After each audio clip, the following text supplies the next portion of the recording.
ನಮಸ್ತೆ ಎಲ್ಲರಿಗೂ, ಸುಸಿಸ್ ಕಿಚನ್ಗೆ ಸ್ವಾಗತ. ನಾನಿವತ್ತು ಜಿಲೇಬಿ ಮಾಡ್ತಾ ಇದ್ದೀನಿ. ಬನ್ನಿ ಹೇಗ್ ಮಾಡೋದು ನೋಡೋಣ.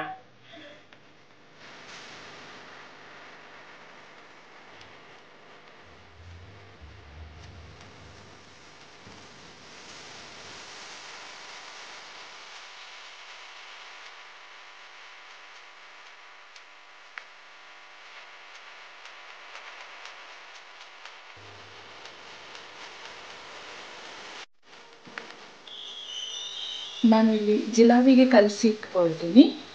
ಒಂದು ಮಿಕ್ಸಿಂಗ್ ಬೌಲ್ ತೊಗೊಂಡಿದ್ದೀನಿ. ಈ ಕಪ್ಪಲ್ಲಿ 1.5 ಕಪ್ಪು ಮೈದಾ ಹಿಟ್ಟನ್ನು ಹಾಕೊಳ್ತಾ ಇದ್ದೀನಿ.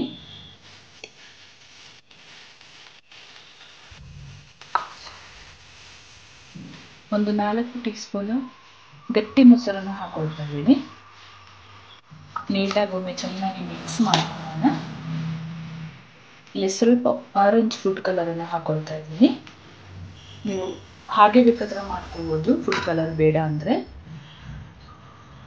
ಚೆನ್ನಾಗಿ ಮಿಕ್ಸ್ ಮಾಡಿಕೊಂಡು ಆಮೇಲೆ ನೀರು ಹಾಕ್ಕೊಂಡು ಮಿಕ್ಸ್ ಮಾಡ್ಕೊಳ್ಳೋಣ.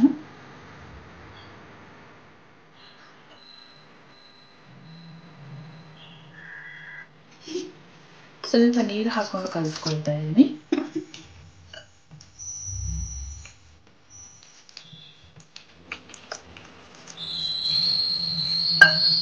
ಸ್ವಲ್ಪ ನೀರು ಹಾಕೊಂಡು ಕಲಿಸ್ಕೊಳ್ಳೋಣ. ತೀರಾ ಗಟ್ಟಿ ಕಲಿಸ್ಕೊಳ್ಬಾರ್ದು, ತೀರಾ ತೆಳ್ಳಗೇನು ಕಲಿಸ್ಕೊಳ್ಬಾರ್ದು.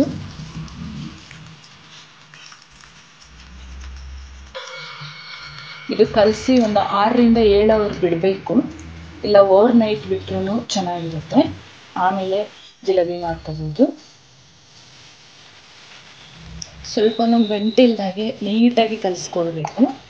ಒಂದು ಸ್ಪೂನಿನ ಸಹಾಯದಿಂದ, ಅಲ್ಲ ವಿಸ್ಕರ್ ಇದ್ದರೆ ಅಥವಾ ಕೈಯಲ್ಲೇ ಕಲಿಸ್ಕೊಳ್ಬೋದು.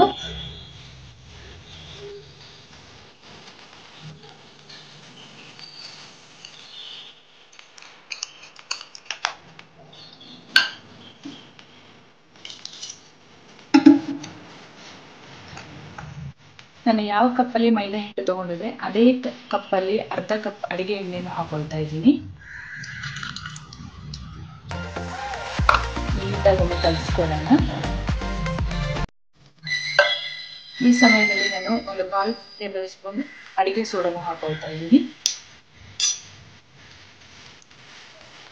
ಎಲ್ಲವನ್ನು ಚೆನ್ನಾಗಿ ಮಿಕ್ಸ್ ಮಾಡ್ಕೊಳ್ಳೋಣ. ಜಿಲೇಬಿ ಪಾಕ ಈ ಹದದಲ್ಲಿ ರೆಡಿ ಆದರೆ ಸಾಕು. ನೋಡ್ಬೋದು, ಚೆನ್ನಾಗಿ ತಿರುಗಿಸ್ಕೊಂಡು ಮುಚ್ಚಿಡೋಣ 7 ಅವರು.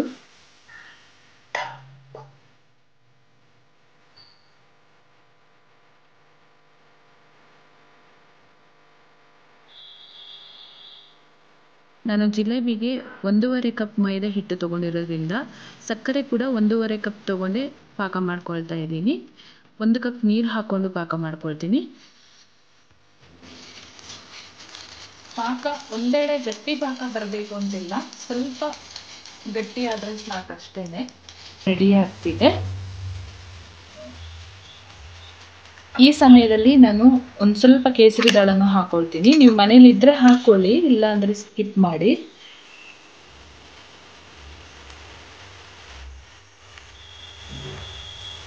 ಜಿಲೇಬಿಗೆ ಸಕ್ಕರೆ ಪಾಕ ರೆಡಿ ಆಗ್ತಿದೆ, ನೀವು ನೋಡ್ಬೋದು.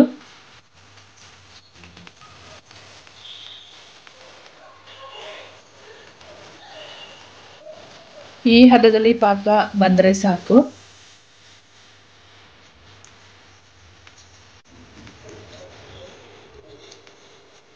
ತೀರಾ ಗಟ್ಟಿ ಬರಬೇಕು ಅಂತ ಏನಿಲ್ಲ.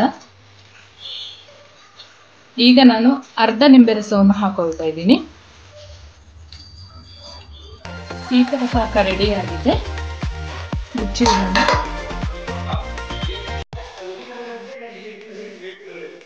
ಜಿಲೇಬಿ ಹಿಟ್ಟನ್ನ ಇವಾಗ ಸಾಸ್ ಬಾಟ್ಲಿಗೆ ಹಾಕೊಳ್ಳೋಣ.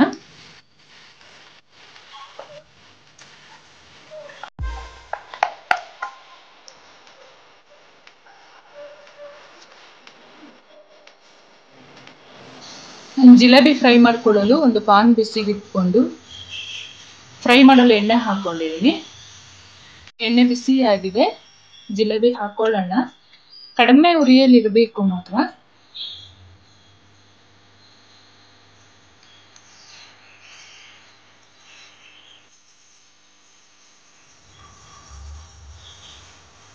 ಜಿಲೇಬಿ ಯಾವ ಶೇಪಲ್ಲಿದ್ರೂ ತಲೆ ಕೆಡಿಸ್ಕೊಳ್ಬೇಡಿ.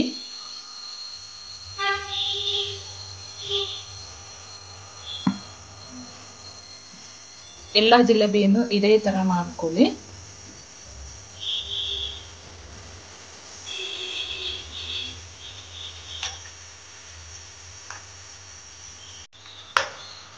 ಜಿಲೇಬಿ ಬೆಂದಿದೆ, ಇದನ್ನು ತಗೊಳ್ಳೋಣ, ಸಕ್ಕರೆ ಪಾಕಕ್ಕೆ ಹಾಕೊಳ್ಳೋಣ. ನೀಟಾಗಿ ಎಣ್ಣೆ ಸೋರಿಸ್ಕೊಳ್ಬೇಕು ಪಾಕಕ್ಕೆ ಹಾಕುವಾಗ. ಮತ್ತೆ ಇನ್ನೊಂದು ಟಿಪ್ಸ್ ಗಮನದಲ್ಲಿ ಇಟ್ಕೊಳ್ಳಿ, ಪಾಕ ಬಿಸಿ ಇರಬೇಕು. ಸಕ್ಕರೆ ಪಾಕಕ್ಕೆ ಜಿಲೇಬಿ ಹಾಕಿ 2 ನಿಮಿಷ ಆಗಿದೆ, ತಗೊಳ್ಳೋಣ ಈಗ. ಸೂಪರ್ ಆದ ಜಿಲೇಬಿ ರೆಡಿ ಆಗಿದೆ.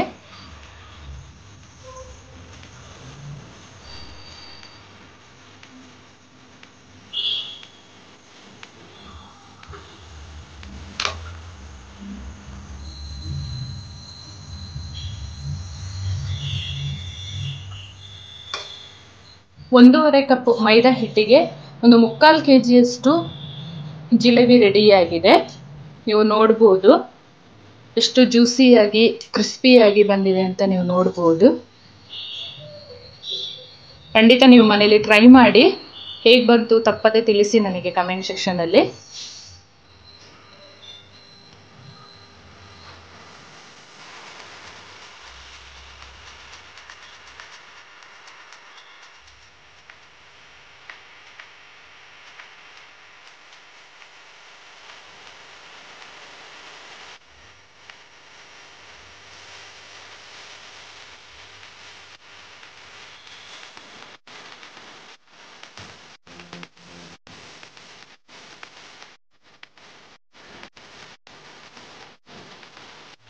ಫೈನಲ್ ಆಗಿ ಜಿಲೇಬಿ ತಿನ್ನಲು ರೆಡಿ ಆಗಿದೆ. ನೀವು ನಿಮ್ಮ ಮನೇಲಿ ಒಂದ್ಸರಿ ಟ್ರೈ ಮಾಡಿ, ಹೇಗೆ ಬಂತು ಕಮೆಂಟ್ ಸೆಕ್ಷನ್ ಅಲ್ಲಿ ತಿಳಿಸಿ. ಹಾಗೆಯೇ ಈ ರೆಸಿಪಿ ಇಷ್ಟ ಆದಲ್ಲಿ ಒಂದು ಲೈಕ್ ಮಾಡಿ, ನಿಮ್ಮ ಫ್ರೆಂಡ್ಸ್ ಅಂಡ್ ಫ್ಯಾಮಿಲಿ ಜೊತೆ ಶೇರ್ ಮಾಡ್ಕೊಳ್ಳಿ. ಹಾಗೆಯೇ ನನ್ನ ಚಾನಲ್ನ ಯಾರೆಲ್ಲ ಸಬ್ಸ್ಕ್ರೈಬ್ ಮಾಡಿಲ್ಲ ಪ್ಲೀಸ್ ಸಬ್ಸ್ಕ್ರೈಬ್ ಮಾಡ್ಕೊಳ್ಳಿ. ಪಕ್ಕದಲ್ಲಿರುವ ಬೆಲ್ ಬಟನ್ ಅನ್ನು ಕ್ಲಿಕ್ ಮಾಡ್ಕೊಳ್ಳಿ. ಮುಂದೆ ಹೊಸ ರೆಸಿಪಿಯೊಂದಿಗೆ ಸಿಗ್ತೇನೆ. Thank you.